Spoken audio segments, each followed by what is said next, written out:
My next guest is Daniel Chaimovitz. Welcome to the show, Daniel.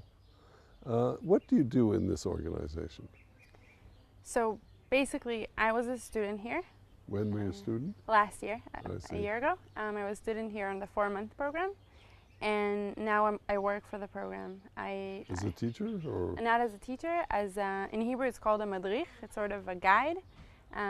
We have 60 students here, so I have my own group of 20 students that I'm in charge of. I see them, I talk to them, I study with them.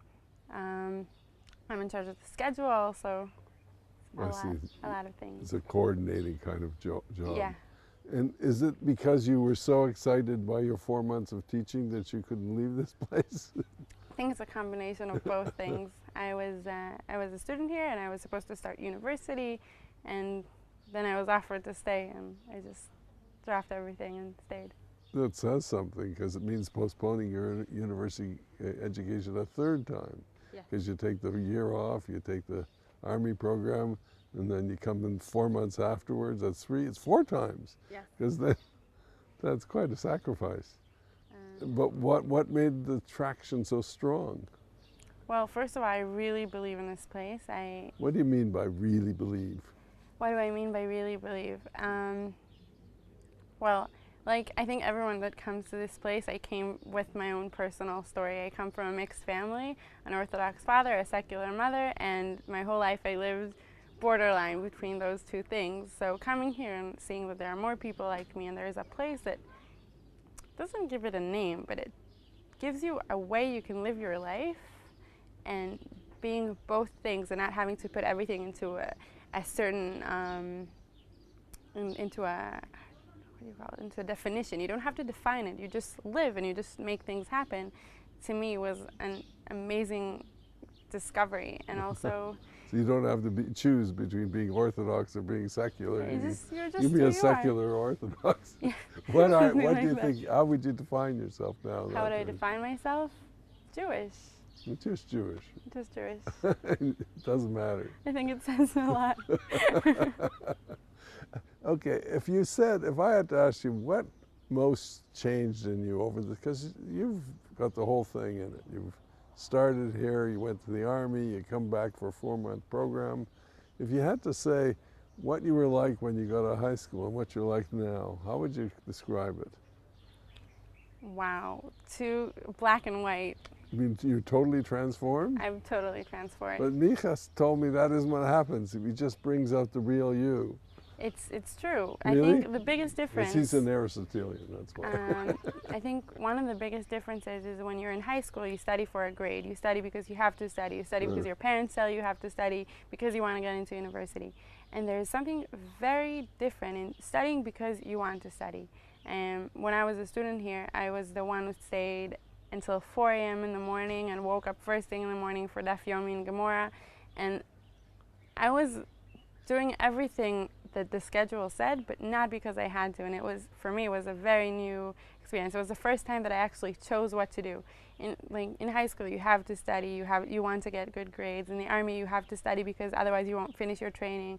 And when you take the pre-Army, pre-university test, you have to study because you get a grade afterwards. And here, you just study because you want to study, because you're interested, and you see the big library filled with all these books, and you just want to read everything, and you just want to know everything that it says, so you can know better when the teacher says something, or just know better because when you come back home and you want to tell what you're doing, you want to show off. And And are your parents pleased? Very pleased. Very pleased.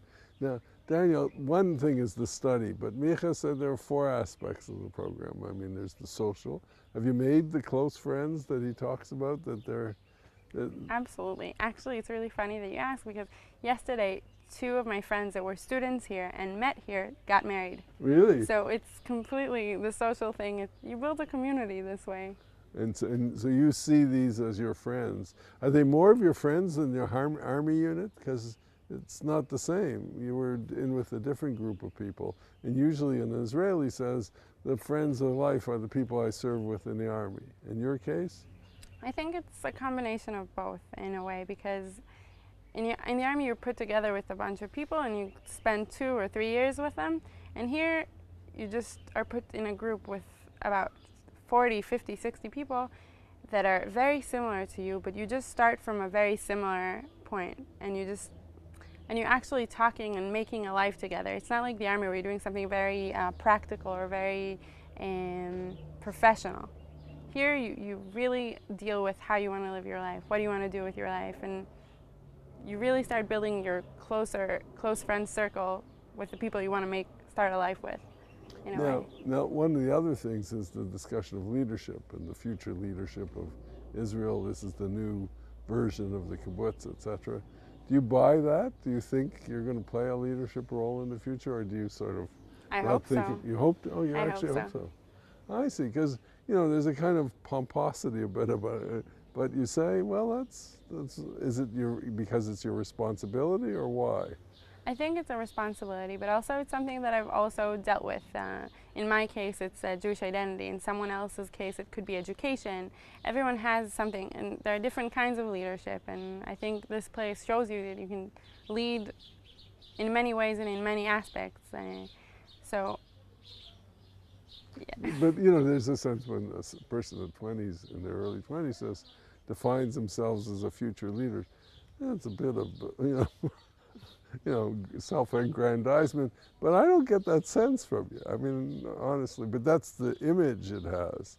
The sense I get is that you see that as a duty, or I don't know how you characterize this. I don't think it's so much of a duty, rather than just something I really believe in, and I want to just take what I believe in to a different level, or expose other people, or just help other people to reach their own beliefs or their own identity or their own choices. But okay, now I want to talk about your coordinator role, and you're playing this role, and what the term again is that you called yourself?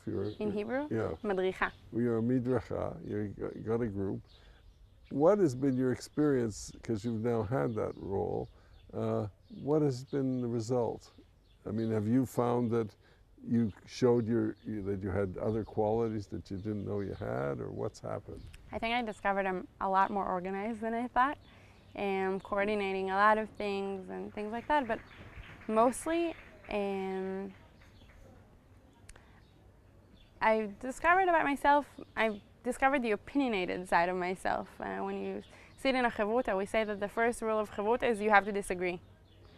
And then you have to explain why you disagree. So as for myself, I just discovered the more opinionated side, the more talkative side, the more even listening side. And being in charge of 20 people just brings out the Jewish mother of me. Well, I want to thank you for coming on the show. I hear the class is just coming out, and I want to interview somebody else as well. Thank you very much. Thank you.